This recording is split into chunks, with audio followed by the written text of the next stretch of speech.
Dianne here this week on another episode of Get on the Grid with Chessie Roberts. Tonight is our panel again from last week, and we're going to resume the questions that you had sent to us because we had so many we couldn't get finished. I'm going to give you a quick intro to anybody who's new or missed it last time. On the panel, we have Sherri Cortland. She's a spiritual growth accelerator and secretary to Spirit.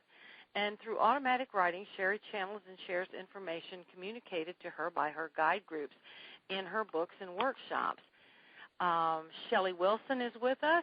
She's an intuitive medium, Reiki master, and spiritual teacher who would love to assist you with your spiritual journey. Patrica Brooks, Reverend Patrica Brooks, is an interfaith, interspiritual minister and author of 2 books, and we'll give you the list of all of that at the end of the show. We have Roberta Grimes. She's an attorney and afterlife expert, what I find totally amusing, and she's good at both of them. She illuminates what for some can be a difficult topic, that death and dying thing. Then we have Dianne Collins, whose entire life has been devoted to the question, what is the access to creating the results we truly desire? And her book is awesome, and we'll talk about that later. And then, of course, there's me. I'm a singer-songwriter, spiritual teacher, mindset mentor, meditation coach, author, minister, radio host, lecturer, and founder and creator of Evolution of Self, Journey into Body, Mind, Spirit Balance program. So welcome to all of my lovely guests. I'm just thrilled that you're here today. And do you have anything you'd like to say before we get started? Because I want to jump right into the questions as soon as we can. Just want to say that we're so thrilled to be here again. What a great panel. It is an awesome panel, and I'm honored by each and every one of you having joined today. All right. So are you ready to just let me throw you right onto the deep end of the pool here? Bring on those questions. All right. For our panel, my first question is, I have been told that living each moment mindfully can reduce or eliminate losing your cool, as well as making each moment better for you and those around you. How do you even begin to do that? Great question. This is Sherri. If it's okay, I'll go ahead and say a little something here.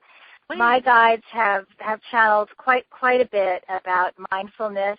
Mindfulness is really connected to awareness, and the reason why living mindfully helps us so much and helps those around us is because if we're mindful of the things that we're about to say, the words that are coming out of our mouths, and the actions that we are taking, then we're going to make better choices as to exactly what those words and actions are. And if we make better choices, then our lives are easier, of course, and we're not going to accidentally offend people or hurt people around us. We're going to do the best thing that we can possibly do in that moment when we are aware and when we are mindful. What do you guys think? I am Dianne, and I wanted to add something to that because that was beautiful about how you do it. And I have a little exercise in Quantum Think that's very, very simple. Because when you're quantum thinking, or which all of us, we're thinking from this new world view, expanded reality, where we realize that we exist literally in fields, in energy intelligent fields. And so I say there's also a field called the photosphere, I like to call it, surrounding us, a mind field. And what happens is we have thoughts that are coming in that are not even necessarily ours. And when we can make a distinction, very simply, between a thought that visits and a thought that we initiate, we instantaneously put ourselves in the state of awareness, in that state of being mindful, because at the same time, you are in that transcendent state where we can watch and look at what is passing through our mind without identifying with it, owning it, believing the thought, thinking the thought is the truth. It's just a thought. And this is a very simple way of accessing that mindful state in any moment. When a thought comes that's not empowering to you or others, you just catch it, you look at it, you say, okay, let that thought fly by like a bird past my window. Now, what is my intent in this moment? And that's where you're choosing consciously. Right, and this is Patricia. This is Patricia, and to add to what Sherri and Dianne said, I think the next piece for me in that is that a lot of times if we're not living mindfully or, aware in that moment, typically it's because we're in some sort of pain or discomfort or wounding. We feel bad for a number of different reasons, emotional, physical, spiritual, mental pain of some sort. And I think that many people, unfortunately, still live from that place. And so when you're in that space of pain of any sort, you react. At least from my personal experience, I can tell you I reacted all the time. And it was only after the fact that I had enough clarity to say, I was supposed to stay in that moment. And, so one, it takes practice. But two, I think that the other thing to try to remind ourselves in that moment when we're becoming reactive is that, one of the 4 agreements with, that breakthrough book, that's just so simple but beautiful, and not to take anything personally, because I have to say that I used to take everything personally, and what I found through my life and my experiences to date is probably 99% of what happened around me or by other people, what I perceived to be towards me, really didn't have anything to do with me. It had to do with them. And that's not removing all responsibility for who we are and what we do. It's just being mindful, if we go back to that word, that not to be in that reactive state, to remind us, don't take that personally. And that can help a lot. Anybody else? I just echo what everybody says. This is less my area of expertise, but I'm just in awe of the people who know. This is Roberta. I'm sorry. I've just been listening with my mouth open. You all are wonderful. I'm so glad to be part of your group. I would echo what everyone says. One of the things that I teach in my program is this conscious awareness. Once you become consciously aware of everything they've talked about, it's really easy, but it's that dawning conscious awareness when you realize that, wait a minute, this isn't right, what's going on, and that's your time to ask all the questions that these ladies have brought to the fore. Is this really my thought? Am I really culpable? Should I take this personally? That sort of thing. And once you start to do that, it's that ask the next question that we talked about last week. It's always there. Always ask that next question. What's going on? Why is it happening? What lesson is there for me? And I think that helps us bring all this mindfulness to the fore.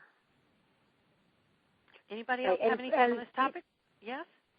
Yeah, this is Patricia again, and I just wanted to just add to that, though, as far as being gentle with ourselves, because, again, I'll speak again from the place of an emotional pain of any sort. We are our own worst critics.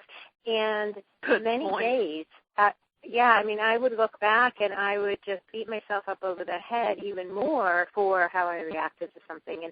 And it's very, very important to realize that it is a process, that healing is a process, that spiritual growth is a process.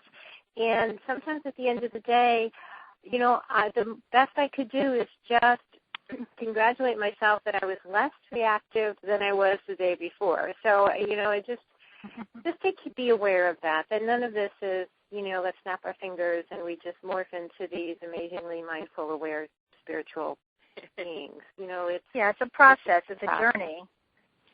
Yeah, we brought them, and someone said it so very nicely, if I can call it up in my little Swiss cheese memory here.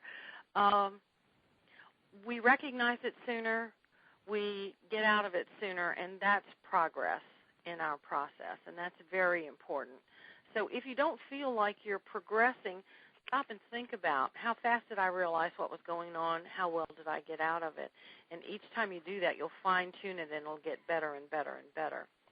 Yeah, I have to say, this is Dianne Collins, that I don't agree that it has to be a long process, because, and this, I'm saying that based on my personal experience and our experience with clients over the years. That I want to go back to what you were saying, Chessie, that once you have that conscious awakening and you start to understand the faculties of mind and how they work, intent, intuition, subtle energy, resonance, meditative state, which is a faculty of mind that we're talking about when you're talking about mindfulness, that you realize that that all of a sudden there literally is a quantum leap, a literal quantum leap in consciousness. And that, as Patricia was saying, is that, or I forget, both, all of us saying that once you recognize, when you recognize it, it's easy to move off of it. It's like, everyone loves to, say these platitudes of spiritual living, as I call it.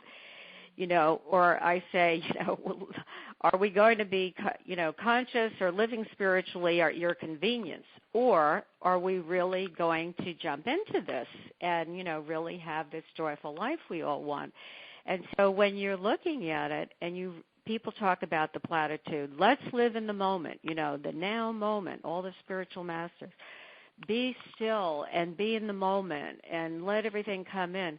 Well, yeah, that's wisdom. And so to give any energy or attention to these thoughts that are not giving you the experience you want, because we have a thought, we ascribe it meaning, this all happens like a quick, it's not even sequential like this, like I'm saying it, but we have a thought, we have meaning to that thought, that gives us our emotional experience.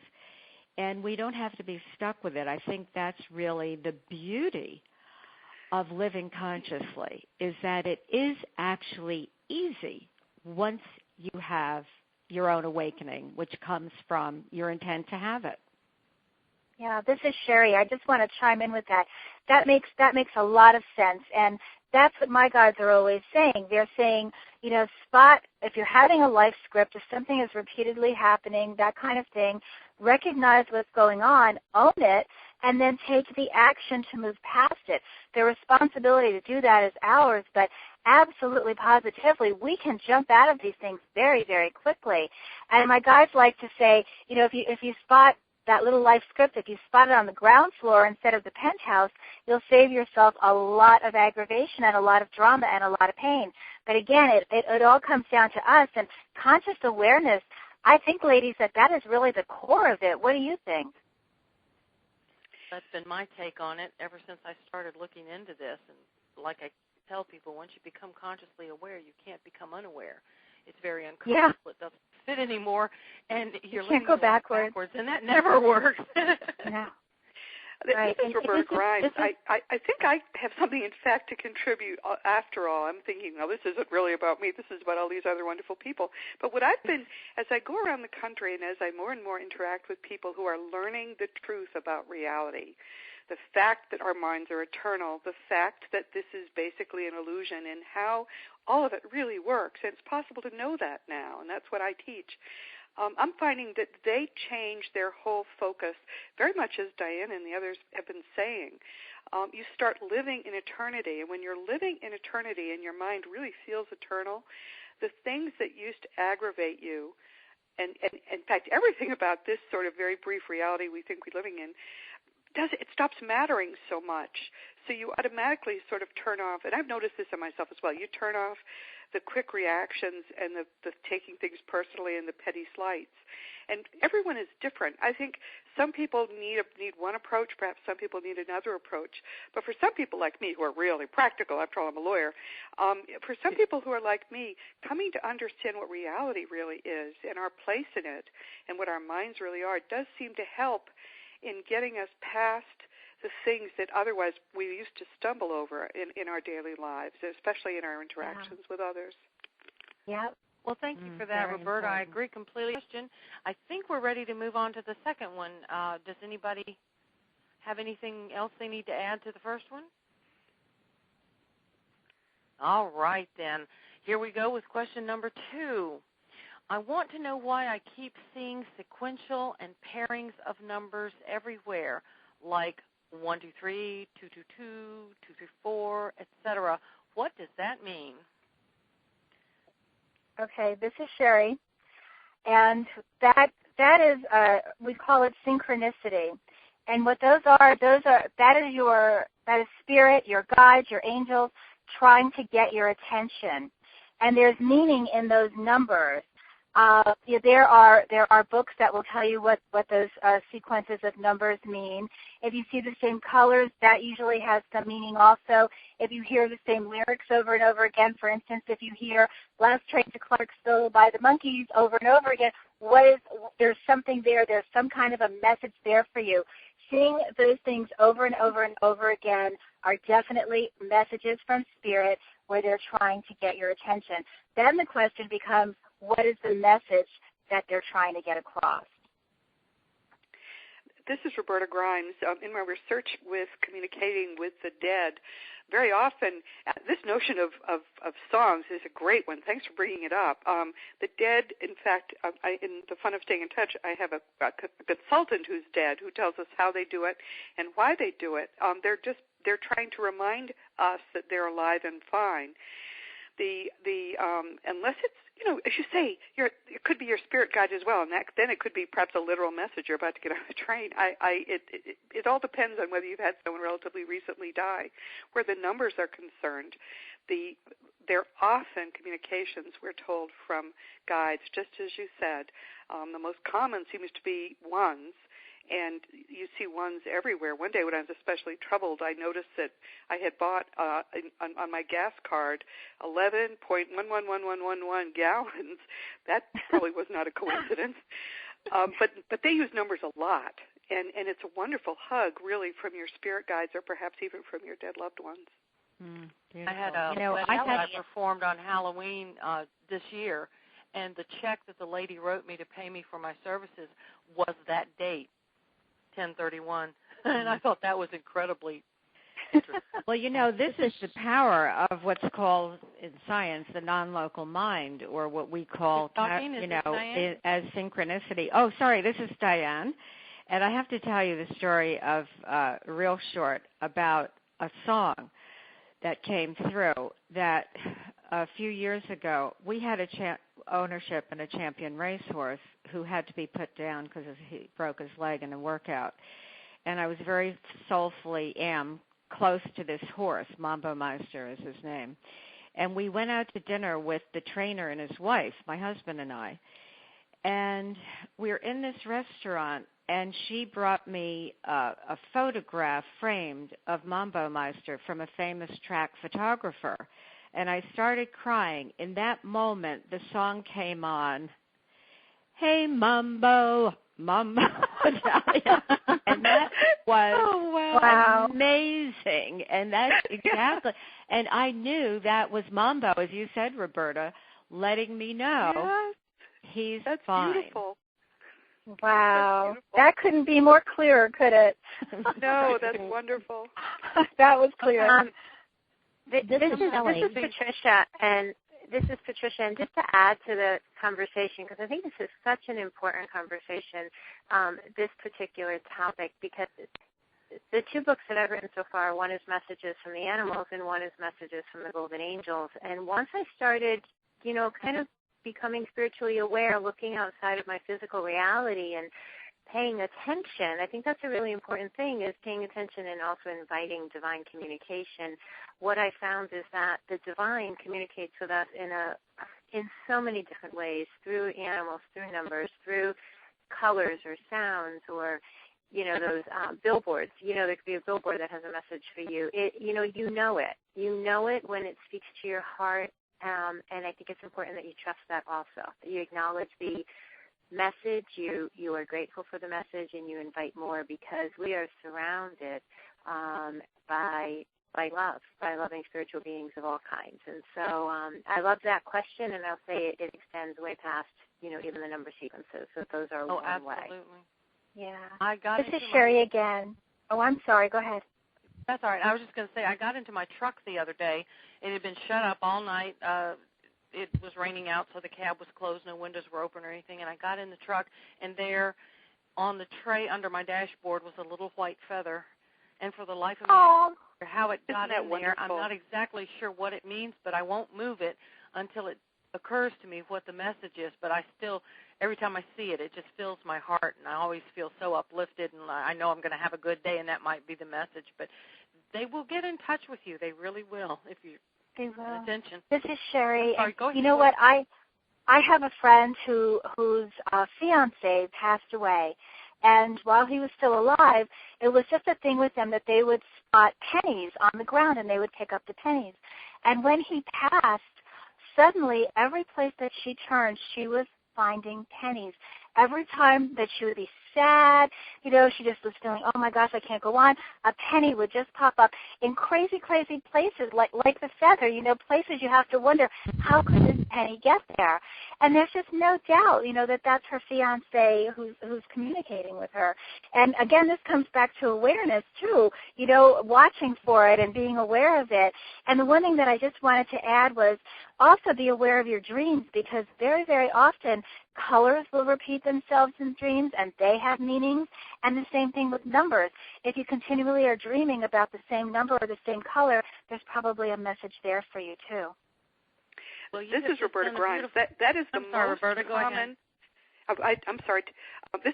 Pennies are the most common signs from the dead. They're actually usually apports, which means they literally dematerialize them somewhere else and materialize them where we find them. Their minds are that powerful. And they can, if they're really focused on getting your attention, they can make pennies appear everywhere. Sometimes they have important dates on them, birth, marriage, or death. Sometimes they don't. But they'll appear in things like drawer. A brand new penny will appear in a drawer that's been stuck for 10 years. No one has opened it. That kind of thing they're able to do. And whenever you find, and they also, Chessie, they also do feathers. So I'm thinking that may have been a hug from a loved one that you found in your truck. Wow. But whenever you find that kind of sign or any kind of sign that might be from a dead person, please, please always say aloud, thank you, please do it again. We're told that for you to speak aloud to them gives them additional energy and encourages them to go ahead, because if we don't acknowledge their signs, they'll pretty quickly stop giving them. But those are wonderful signs. I love those stories. I read that in your book, Roberta, and I started doing my nighttime affirmations out loud when I'm alone and people won't look at me funny, and I've noticed that they seem to resonate better, and I get better results from them the next day. Wow. Roberta, I'm sorry, I thought we were done. Go ahead. Oh, no, I just have to ask, Roberta, this is Sherri. I have never, ever thought about checking the dates on pennies when they appear. And now that just seems like such a, oh my gosh, why haven't I thought of that? I have chills right now. Is it possible that maybe like the date on the penny could correspond with the birth date of the person who is reaching out? Yes. It can be birth, marriage, or death. Those are the most common dates. But if you don't find a date, it doesn't mean it's from the dead loved one. It's just something that it's a little extra icing on the cake for you. Yeah, I'm going to start watching for that. That's such great information. Thank you for that. That is, and I like the information about encouraging it too, because I get sometimes a butterfly the other day flew right past my eye, and I went, hi, Dad. I thought, who is that? Oh, Dad. Yeah. And so that's a very important point that you're making, and I think that this is Dianne Collins, that this, all of what everyone is saying is pointing to the importance and I think the fun of relating in the non-visible realms, in the non-physical realms, that we can do that as a matter of fact. And, we all want to be what we say close to divine And this is the divine intelligence is so awesome. And this is how I look at it, is that it's coming from source through these other means. I see 77s all I can be riding on the street and see 3 cars with 77 on the license plate all at once. I read in Doreen Virtue's angel books, that means, the angels are going, yay, you're doing good, And so when you think about the source of it, it's like we can live this kind of a magical quality life just by tuning in, what Sherri was saying, like just looking at these, like with an intent for any kind of communication, not only from those who have passed on, but any kind of intelligence that is trying to reach us. I agree. Yeah, I absolutely. want to point out something to our listeners right now.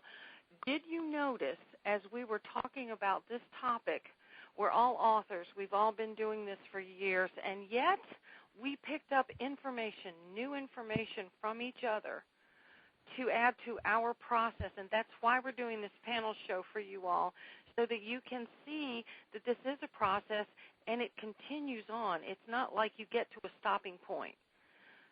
So I wanted to point that out in case anybody was frustrated with what they thought they were doing and thought they weren't doing enough. And so we're always learning and growing. Absolutely. Dear Chessie, that is the most important thing about doing this work and the thing that makes it the most fun. You're picking, I've been doing this my whole life since I was 20, and I'm 68, and I'm still learning new things and excited about them because there's this enormous tapestry, very complex, that all of us are filling in, and we're still finding things that fit. It's beautiful to be doing this work. It's just thrilling to be doing this work for that reason. Well, Chessie, this is Sherri. On the panel. Yes, ma'am, Sherri. I'm not hearing Shelly. Did we lose Shelly? Can you hear me? Okay, I can hear you. Okay. Okay, I've tried to talk several times, but I wasn't quick enough. Oh. Yeah, gotta get in quick with this crowd, Shelly. Yeah, I just realized I haven't heard Shelly.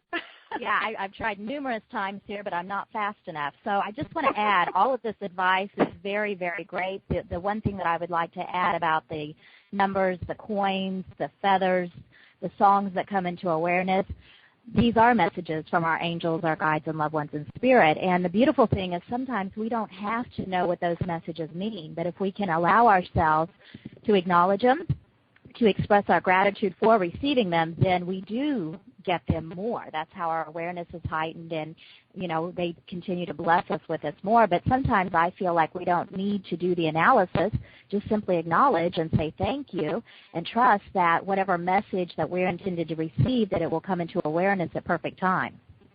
Oh, and so there's the difference between me and Shelly Wilson. This is Sherri, because I must know what that message is, and I will not stop until I figure it out.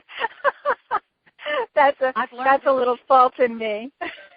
I've learned that the harder I try to figure out, the more elusive it is. And when I let go and allow, because don't ask how, just allow is one of my big messages from the other side all the time.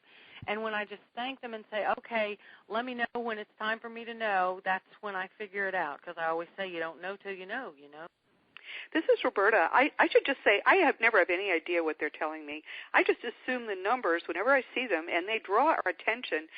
They're able to work in our minds to draw our attention to see the numbers. I just always assume it's a hug. So to my guides, if there's anything more complicated, you're going to have to write me a note. And to anyone listening, don't worry about what it means. Just live in that moment. Say thank you. Please do it again. Absolutely. Are we ready for our next question, ladies? Bring it on. Please. All right. Yes. Absolutely. Because we were talking about dreams and all of that in the answer to the last question, I'm going to jump ahead to the next one here. And it says, dreams, what do they mean? How do I learn to interpret them? And I'm interested to hear what you've got to say about this one.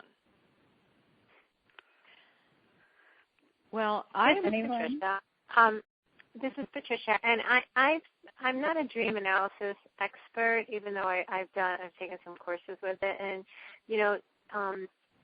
but I can tell you that I do know that in the dream space, and again, not from a scientific perspective, but Dianne, I hope you can back me up on this, but in the dream space, the energy is different, a little more receptive, and I've been told and I've found in my own dreams that the divine, our guides, our angels, loved ones, that it's easier for them to communicate, and so many different messages will come through in the dream space. And not only, I think it's the night dreams, but the daydreams also. But there's many types of dream space that we go in and out of all day long. It's kind of like what I say where we get so many messages in the shower because, we just kind of zone out. That's also a space, a type of a dream space, that the energy is different, we're more receptive, and the divine has an easier way to communicate with us. This is Dianne. That was beautifully said, Patricia. And yes, I'm backing that up, even though I'm not an expert in dream states. But I do know that, and I think you're making an excellent point about the dreams that we have while waking, in the waking state, because it's a shift. Let's say if we put it in, to a brainwave state, which we don't want to get too technical here, but there are certain brainwave states. Most of people know alpha, and then, in dream you go, I think, into delta, and I think delta is the brainwave state. Theta's the one where you're dreaming. Theta, yeah. Okay, thank you. And that we're in more direct communication, and so we can get messages. But because it comes symbolically, so that's where you have to really use your own intuition when you wake up. What was that message about? And we can do that. But I also wanted to add that I think some dreams are just for the sake of purging. Now, I'm an avid student of astrology, and, sometimes there are energetic trends that are going on. Let's say if you're ready for what's next for you, what's new for you. And sometimes one of my teachers said it to me this way: there's just some psychic sludge that you don't have to give it any meaning, right, Shelly? You don't have to give it any meaning. It needs to just purge. And I think that happens a lot in dreams as well. And so it really is, coming back to, we're in a time where we're each being called upon to be the wisdom masters. And as Roberta said earlier in another segment of the show, that it's time for us to understand the workings of our own mind, that science is saying what the spiritual wisdom has said, that it is a consciousness-based reality. It is a mind-based. And the more that we can learn about how our own faculties work and become familiar with them and adept with them, then it's easy for us to tune into divine spirit, to be able to receive the communications from our guides, and to be able to really connect to our own intuitive inner knowing so that we're making the right decisions for ourselves. And I think dreams is included in that as well. This is Roberta Grimes. I have two insights quickly on dreams. The first is some of our dreams are actual communications from dead people, which happen when we're out of body. The evidence is pretty strong that we travel out of body every night. I guess I'd say this first so that it makes more sense. We travel out of body just about every night, and we meet with our guides. We meet with the other people who are important in our lives. We meet with the people who have died that we think we aren't going to see forever. Well, we see them at night. And our brains, our material brains, have a lot of trouble processing these experiences that are totally beyond our brains can. So the evidence is, and I'm not a dream expert at all, but the evidence is that some of what we dream, which seems crazy to us, is actually our material brain's attempts to make sense of these extraordinary experiences that we're having almost every night. I don't remember any dreams. I'm one of those people who theoretically never dreams, although of course we all dream. But that would be the first point I'd make. So I don't know how to interpret them, but I'm not sure. I think some of it's just crazy static from material brains that can't understand the internal minds that are attached to them when they come back in having had these experiences. But the other thing I would say is, your dead relatives and loved ones sometimes will come to you in dreams. And the way to tell it's pretty easy to tell the difference. Communication dreams, most importantly, never fade. I've had 2 in my whole life of 68 years, and both of them are as vivid to me now as they were when I woke up the next morning. They never fade, and most other dreams will, of course, but they tend to have a sense of reality about them that we don't normally perceive in our dreams. They tend to have relatively normal physics. Often there's communication that happens either where they're telling us things or they're showing us things. But when you've had one, you really know the difference. And a communication dream from someone who's dead is an extraordinary and wonderful experience. So treasure it. And again, say thank you aloud. Doesn't hurt. Just say thank you. That was wonderful. Please do it again. One of the things that I do, this is Chessie, by the way, one of the things that I do, because my dreams are so off the wall that anytime I've asked for dream analysis or looked in the books and everything, I can't find anything that means anything to me, or they don't have the symbology that I was dreaming. So I've just sort of given up on the interpretation, but what I do before I go to sleep is I tell guidance, look, guys, if you've got anything important that I need to know, or if somebody's trying to get hold of me, please don't couch it so esoterically. Just kind of, like Roberta said earlier, write me a note, make it obvious to me what it is so that I get the message, because I don't want to miss the message. And it has cleared up a whole lot of stuff for me. So there's no harm in asking. I think that's a wonderful point, Chessie. I mean, we think they know all this stuff, but they're people too. They're just people who happen to be out of bodies now, and we need to kind of be clearer to them sometimes about what we need from them. That's another point about dreaming, by the way. Because we travel out of the bodies, again, did I say this is Roberta? Because we travel out of bodies while we're sleeping and we're communicating with our guides, if you have a question or something you're wondering about, do what Chessie said. Clearly, before you go to sleep, state it aloud. I'd like to know about this or that if you can give me guidance. And when you wake up in the morning, pay attention to the first thoughts in your mind, because what I've found is very often my guides will give me very specific guidance. Sometimes it's a hit upside the head, but they'll certainly tell me what they think. They will do that. Does anybody have anyone else have anything they'd like to say about this before we move on?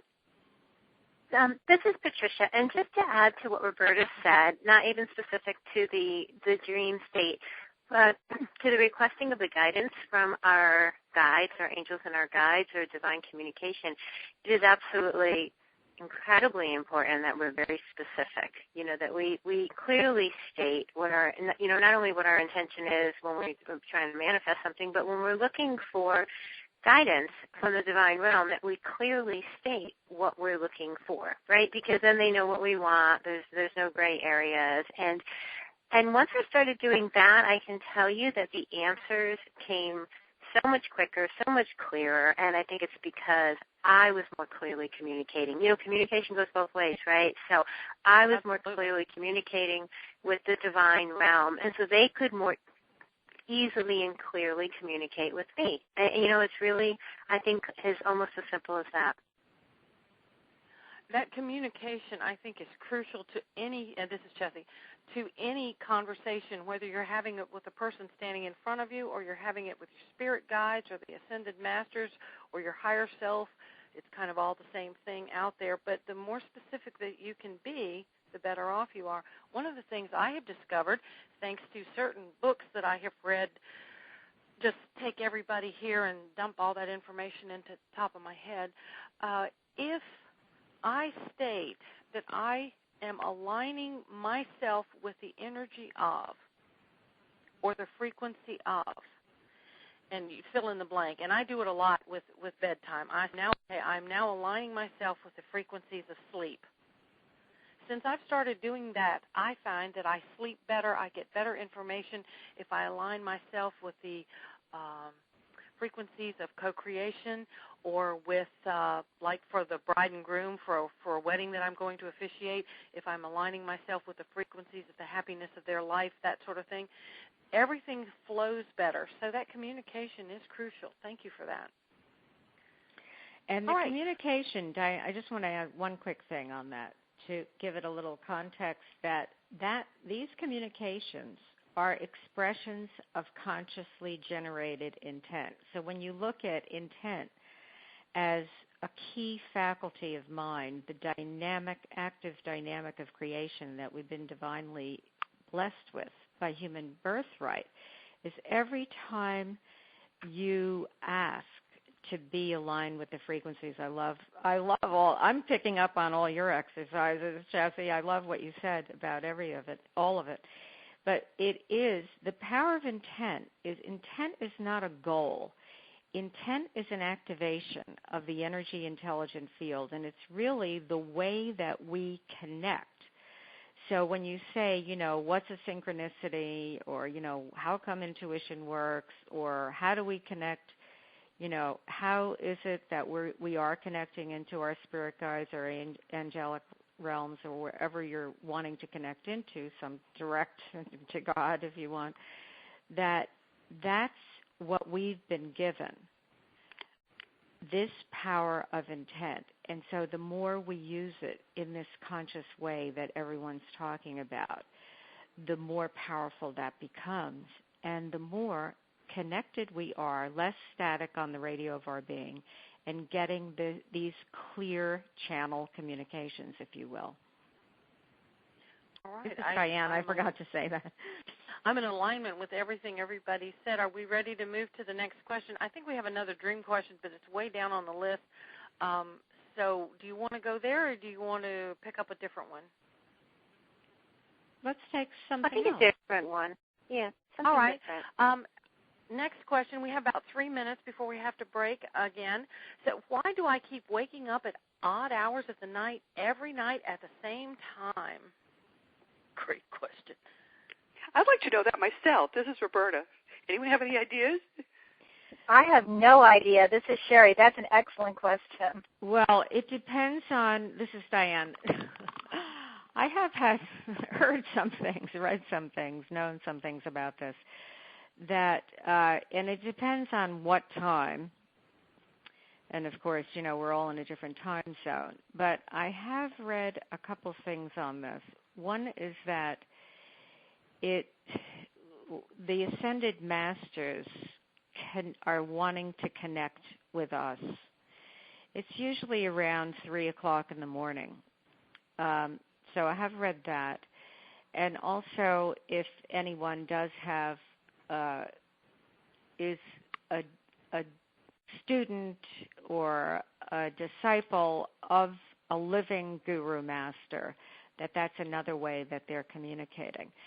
But I have read that in many places about the ascended masters like to communicate with us at that time, probably because of what Roberta was saying earlier, where, you can pick up the communication, or I forget, maybe we were all saying it a little bit, pick up the communications clearer. But there is something to that happening. That, I think, does have meaning. Well, now, this is Chessie. I directly asked my guidance about it because it got so obnoxious. I was getting a little bit tired of it. So I said, okay, guys, what the heck's going on? What I was told is that as we're sleeping, especially now with all this ascension stuff and the 5D world and all that kind of thing, we're getting downloads during the night, and sometimes our physicality can't handle them, and we wake up to stop them so that we can process what happened, and then when we go back to sleep, we can get the rest of it. So what I have started doing is telling my guidance before I go to sleep, along with this long list of other stuff I tell them. We have quite long conversations, just so you know. I will tell them, all right, if we have a download tonight, please allow it to be gentle enough for me to handle it, or give me the strength to handle it, or both. And it has stopped happening for me. What a good tip, Chessie. Right. This is Roberta. Thank you so much, because it happens to me every darn night. Well, I've got always a break about one the more same time. It's so always I'm about gonna... 3 in the morning. It's not. Yeah, that's pleasant. about it. We've got about 5 minutes before I have to wrap with the panel. So, does anybody else have anything they want to say about this particular topic before we move on? This is Patricia, and I think it's just important to know. And again, I don't know the physics of the 3 a.m. and why that time is significant, but it's also known as the witching hour. And so It would be really fascinating. Maybe we'll do part 3 to this show at some point. You know, I believe there is a real significance to that hour, regardless of time zone. I guess it's wherever we are when it's 3 a.m. our time. But yeah, and then the power of 3. I mean, we know numerology 3 is a power of creation, power of birth. So, you know, and maybe it has to do with that. You know, there must be a significance. It'd be really fascinating to find out. I think that too. Well, I've made a note here, so when we do part 3, that's where we'll go. Next question. I will often, out of the corner of my eye, see something move rather quickly, someone walking or standing. But when I turn my head, they are gone. Am I going nuts? Well, this no, is Shelly. You're not. No, yes, this is Shelly, and I'd like to jump right in on this one. The thing is our eyes, because they are so fixated when we look forward, obviously we're going to focus. And so what's happening is in our peripheral vision, we're actually seeing the other side, which is vibrating at a much higher frequency than our dense earth plane. So the person is not crazy. You can actually heighten your awareness and become more in tune, heighten that clairvoyance, which is clear seeing, to see into that other realm, to see that other side. So by acknowledging that you're seeing, paying attention to those angel sparks, to energy, to anything that you see, is going to open that up even more. I agree. I use that a lot with my house cleansing and my energy readings and things for that very reason. Thank you. Anybody else? Yeah. Okay. All right, then. Let's go on to the next one, which I find fascinating. Why do I hear high-pitched whistles in my ears? Is that part of, quote-unquote, waking up? I was told this is my guide speaking to me. Is that true? This is Sherri. I have that, too, from time to time, and what my guides told me was that was downloads. So for me, it's downloads, but, I mean, it could be something different for everyone. I get it too. This is Dianne, and I have an inner knowing that it is downloads. So I just say, okay. Yes, this is Shelly, and I agree that it is a download, but I also want to acknowledge that is clairaudience, which is clear hearing. So anytime you hear that, I put my finger and touch that side as a way of acknowledging that I'm receptive to what is coming into my awareness at that time. So you may pause, look around, see who you're with, what you're doing. Once again, don't analyze it. I know it's hard for some people, but just simply acknowledge that you are receiving the download or the message, whatever it may be. I think that's good. That's good advice. I think this is a big thing with a lot of people these days. It seems to be the newest symptom that comes up. It's really funny because as this process has progressed, there we go, I have run into a lot of questions about the waking up, and then all of a sudden everybody's used to that, so then I get a lot of questions about something else. So I think that's exactly what's going on. As we are becoming more and more aware, we are being given more and more information. So like, was it Shelly that was just speaking, said don't try to analyze it. Just let it be what it is. And the clarity and information will come to you because it's different for everybody. Yeah, and I like what I was going to say, Dianne, I think it's really I like what you were saying, Shelly, about, don't try to analyze it all, because it's not necessarily, I think it's more a frequency download, because it's coming in the form of sound. I don't know that for sure, but I really do feel that has to do, like with sympathetic resonance. If we're getting a download and it's coming in the form of sound, that's frequency. So maybe that's one of the ways that we're literally elevating that resonance that we are and are connected to. Well, ladies, I really don't want to do this, but it's time to wrap with you all. I want to thank you so very much for being with me on the show today. I think we're going to have to do a part 3 probably next month. And stay on the line. I will clear all that up with you later. Thank you, everyone, for being here. I want to thank my listeners, too, for joining us on tonight's show here on Intention Radio. If you'd like to send in a question or a topic that you'd like covered on the show, and specify if you want a panel or not, because I think this is great. I want to do it again. I've just got so many awesome people out there to work with. Please send your suggestion, your question, or request to me at Chessie@ChessieRoberts.com. You can find all of my information there. My music is at archersmeadow.com, and my book is on Amazon.com. Thank you so much for listening. Be sure to be with me next Tuesday, at 7 p.m. Eastern, 4 p.m. Pacific, and 1 p.m. Hawaii. I'm sorry, it's 2 p.m. Hawaii now. For Get on the Grid with Chessie Roberts. I also want to let you know that all of the contact information for everyone on the panel will be put out on Facebook, Google+, LinkedIn, Spiritual Network, and Twitter. So connect with us. Keep in touch with us. Let us know what you liked, what you didn't like. We'd love to hear from you, each and every one of us. So have a bright, wonderful week until I see you next Tuesday. Bright blessings and good evening.